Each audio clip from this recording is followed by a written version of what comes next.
intention of playing with Russell Westbrook next season. McMenamin said on Zach Lowe's podcast recently, quote, "It's pretty darn clear that LeBron's seen enough and has no interest in going another year with Russ as his teammate." And of course, there is that small issue of $47 million. Shannon, how does this play out? Well, it looks like to me the Lakers are stuck. You know, I understand the call. Chris Haynes does a lot of work with us here. Skip said that there was a phone call between Russ, LeBron, and AD, three-way, and they talked about committing to each other. But Skip, I believe this is the same call they had before they signed Russ on. I believe they had a phone call, and Russ said he was going to be willing to sacrifice, and they all had to sacrifice. And Russ tried to play the exact same way, and he couldn't. And so LeBron has seen enough. I believe if you were to ask LeBron, tell the truth, and you go to heaven, do you believe you can win a championship with Russ? And he would tell you, hell no.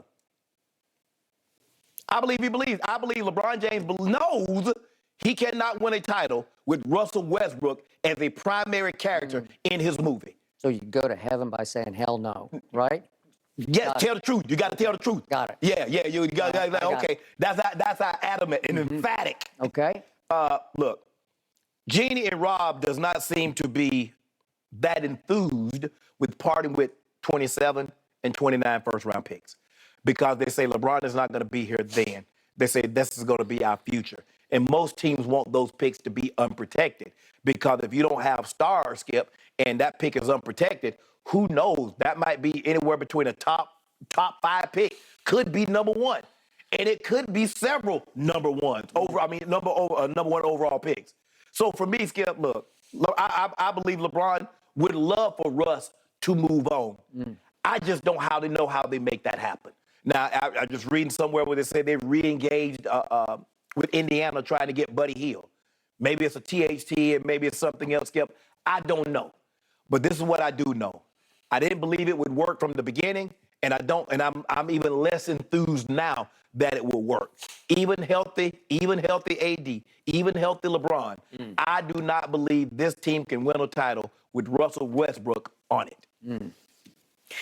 Okay, before I answer Jen's question, I'd like to step back and go big picture here because every day it's a new plot twist on this.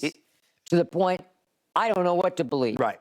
But we have a new day and a new deal because now all the Laker beat writers who were taught for years coming up through journalism school, you got to be objective, call it right down the middle. And now they're all going on podcasts and just spilling all over the place, right? Yes. So what they can't write, they spill on podcasts. Right. Not their podcasts, other people's podcasts. Correct. You push their button, they spill all over the place about what they think is really going on behind the scenes. So I have a lot of respect for Dave McMenamin. Obviously, he's covered LeBron for a long time. Very long. Long time. Does a great job for ESPN.com.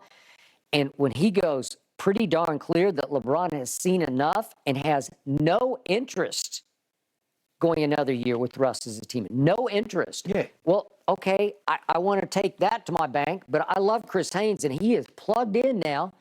And he came with a report that almost felt like a knockdown story about all the previous stories about do not invite him anymore. They're not going to make it together next year. They got to somehow remove Russ. And Chris had a little short story that he posted that had, well, 2 big nuggets, but the one was that they had a phone call. Right. Early in summer league time in Las Vegas, they got on the phone, AD, LeBron, and Russ, and they kind of buried the hatchet. Not in each other, but they buried the hatchet. And they said, well, let's make this work next year. I believe they had a very similar call from the beginning. And that's why LeBron and AD signed off on Russ. Man, I'm willing to do whatever it takes to win. I just want to be home, and I just want to win. And come to find out, that's not what he wanted. He wanted to still accumulate those stats, play the way that he's always played. And he wanted to escape accountability. Yeah. It was Frankie V's fault. Well, they're not letting me be Russ. You knew you couldn't be Russ when you came here. Yep. That's what you talked about, sacrifice. If you sacrifice, you can't be Russ. And to your point, the Athletics beat writer went on another podcast and said that there were a lot of broken promises from a year ago. Yes. When they actually sat down and had cigars and a little tequila and a little wine up in LeBron's Brentwood Palace. And they thought they were all on the same page. Right. But I assume that LeBron made it clear, we need you to do this, but you can't do that. But we do need this, but you can't do that. And the Athletics beat writer says some of those promises from Russ to LeBron were broken during the year. He did not live up. Right. And then the Athletics beat writer said that in film sessions, when Frankie V would call out Russ for just a defensive rotation, Russ, you got to rotate. You know, you got to move. You get upset. That he would get furious. Like, do you know who I am? Because I'm top 75. no other head coach has ever held Russ accountable. Oh, you want to talk about getting spoiled in Oklahoma City? Sam Presti and Brooks and Billy Donovan. I mean, they just, whatever you want. If somebody has a child, Skip, and that child has never been told no, it's not your child. You tell him no, and tell him no, and see how it reacts. Watch. Yeah, just watch. That's what happens. That's Russ. It is. All the coaches, OKC, Houston, Washington, hey, don't worry about it. Hey, good job, Russ. Good job, Russ.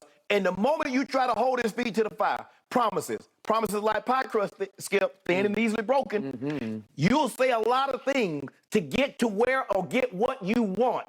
And all the time saying, if I get that, I just said that to get where I needed to go. Yeah.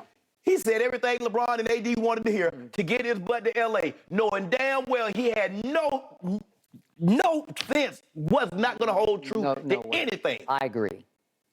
And now look. You can't change this man after all these years. No, you can't.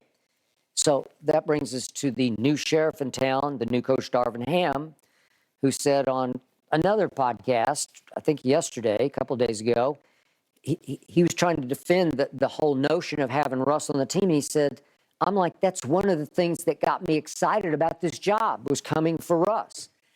Man, I'm having a hard time. Tell me he's going to be true Holiday. Okay. Man, do you understand Holiday backbone is defense? I know. That's his name. That's how he can score a football, but he's taking the best defender. I mean, the best, the offensive guy. Yep. He's going to take a KD. He's going to take a Tatum or a Brown or a LeBron. Russ ain't taking no top offensive player. So then Darvin goes on to say that in Las Vegas at Summer League, he says of Russ, I cornered his ass outside the elevator over at the Encore where they were staying, winning the Encore, together. And he and I had a great conversation then. We all know what comes along with this business, man. And he's trying to tell him everybody gets thrown into trade scenarios. It's just the way it goes. But he's saying, I cornered his ass outside the elevator. Well, if Russ reads that, Russ won't like that language. Exactly. I promise you, Russ will be offended. You cornered my ass? Do you know who I am? Nobody corners my ass outside the elevator. Exactly. Right? Skip, and plus, if he told LeBron and AD what they wanted to hear, what the hell you think he's telling Darvin Ham? You know what, Coach, you're right. Hey, I can do that. If you need me to play the dunker spot, I do that. You need me to play defense, play better defense, I do that. Man, y'all saw Russ out there on defense, hopping around like a bunny rabbit. He was.